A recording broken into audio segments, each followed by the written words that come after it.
Okay guys, so today we're going to talk about goal 4, significant figures. Hopefully you've heard that word before, but significant figures are just a certain way to talk about rounding numbers. We talk about significant figures a lot when we talk about uncertainty in the sciences, but significant figures are also important on IB exams. So in IB, we usually ask people to round their answers to 3 significant figures, abbreviated sig figs. So it's important that you know how to do this.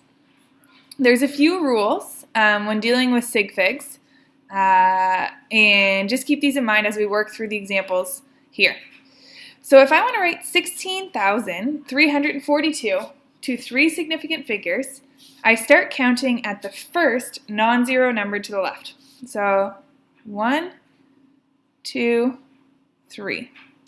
I'm going to cut it off after that 3. I have to decide if I'm going to round that 3 up or down. So because the number to the right of it is less than 5, I'm going to keep it as is.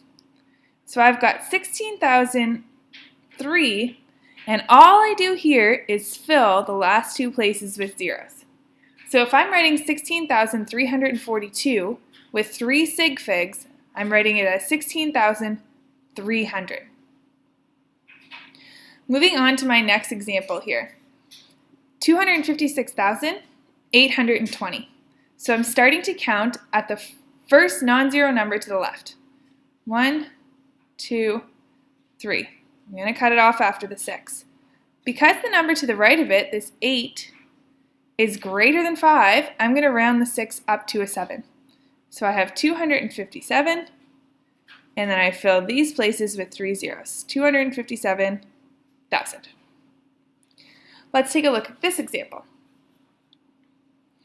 I have 0.04092.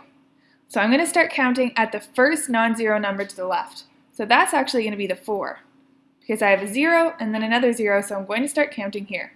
1, 2, 3, cutting it off after the 9, and I need to keep these 2 zeros out front. So I have 0.0409. Looking at this one, I'm starting to count at the first non-zero number to the left, which is 4. 1, 2, 3, cutting it off there. I'm going to round that 0 up to a 1 because I have a 7, so I have 43.1. So those are significant figures. I'd like you to take a look at the tasks in your workbook and make sure that you understand how to do these and you can do them consistently.